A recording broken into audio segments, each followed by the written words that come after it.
So Clockwise Productions was founded 25 years ago. So we've gone through quite a few pivots, but where we are today is that we are an online digital video marketer, and we go beyond just video at this point. So I basically always say there's like sort of an ecosystem of learning how to do video.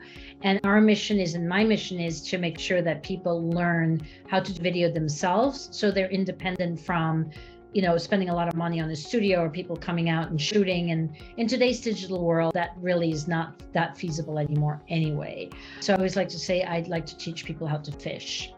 I'm the owner of Clockwise. I founded it 25 years ago. And I'm a producer and filmmaker, have been all my life, over 25 years.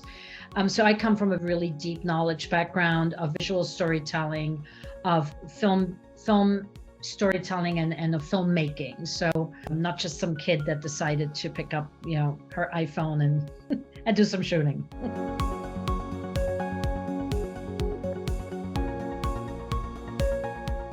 I was already in America, and I was working as a freelancer and had a very good career, but I also was running out of visa options to stay in America. So I'm originally from Switzerland. And so immigration lawyer I visited said, you have two options. You're either getting married or you're starting your own company. And I thought about it for a fraction of a second, and I said, we're starting a company. So that's how Clockwise Productions got started in 1997.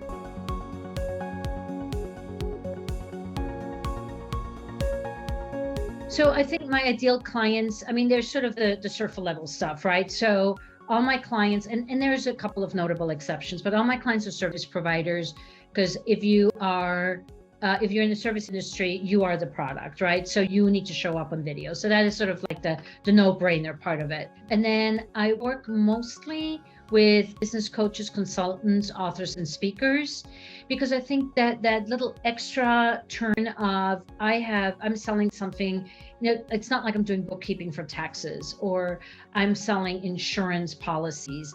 The people I work with are people who very often are on a mission to make something in their industry better. So I work with, I like to call them authorities in their field.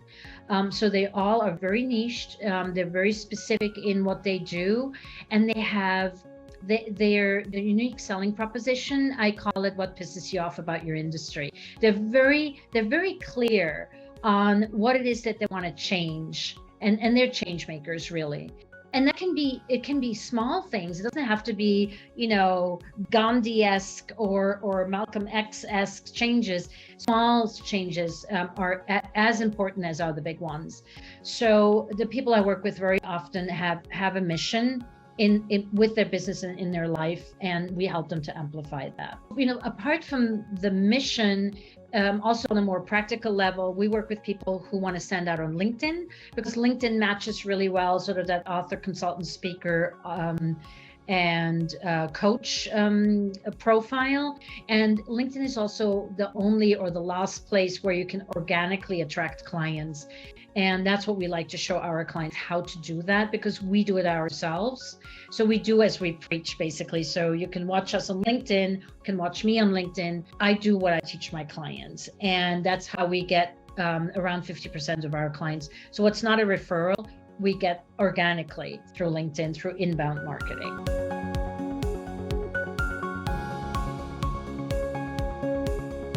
For 25 years in business, there've been a fair amount of challenges, and they've also changed over time. So when we started in 97, our first big challenge, what we thought was our biggest challenge, was the bubble burst in 2001, sorry. And then what really became the biggest challenge was 9/11, because we were back then working, we were in a different, it was always film, but it was a different business. So we lost our business overnight. It was just gone, and it wasn't going to come back, because we were working with German-speaking production companies that came to New York and needed help shooting here on location. So there were no people coming in, there was and we were focusing on financial services. So, Wall Street was below Canal Street. So there was just no business to be had. So a pivot, when you're a small company and it's basically one person or one woman driving all of it, it just can be very exhausting to do these massive pivots, because everything that happens through the force of what I put in terms of energy, time, and money. I think the biggest challenge then for me personally, because it wasn't as much a catastrophic thing, it was sort of a creeping thing, was when I realized in 2015 that if I didn't get on doing everything digitally and remote, I was going to be left behind. And that was where in 2015, I'm like, okay, 10 years to retirement, if one were to retire at the classic, age of 65, which it's not going to happen. I love too much what I do. But, I was like, okay, I have 10, 15 more good years left. Either I'm going to just sort of semi-retire and puddle along, or I'm going to roll up my sleeves and really go for it and make this completely new company, all digital, all remote, and just reinvent myself and figure out how to do video, which is was until then a super physical thing. You went on a shoot day, you went to the studio, you went to the client's office, you went and you looked for stock footage. I mean, it was a very you went into an edit suite. Everything was very like location dependent. And I just said, I'm going to figure out how to do this remotely. And everybody thought I was completely nuts until the pandemic came. And then I was the one that was really, really prepared. I mean, I certainly had a lot of blind spots and didn't know what I got myself into. But I also, I just felt very, very strongly that I had to embrace technology that was coming at us, because everybody with a phone in their back pocket had a full-fledged studios at their disposal, at their fingertips.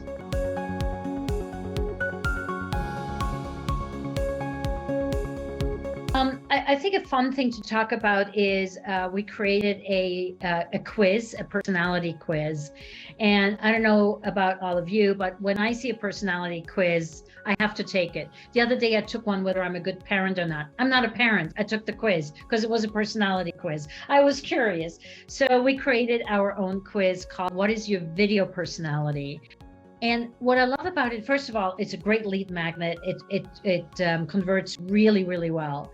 But what it also did is it gave my business partner, me, pause to think about how we are advising our clients. Because once we did the quiz, we were like, so there really are these, like, we made distinct 4 different personalities: the entertainer, the storyteller, educator, and the motivator. And so we went through our client roster and we're like, this person's probably this. And then we asked them to do the quiz.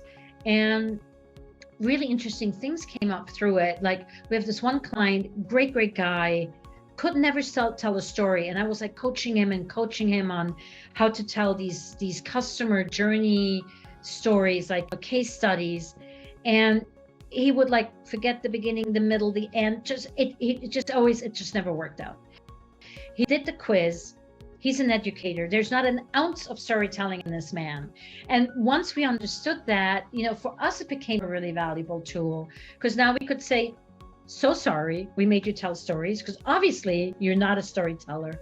But then we just did the exact same case study, just that we let him tell it from the perspective of the educator, of the person who taught somebody else something and what the learnings were. And we got these amazing videos out of him.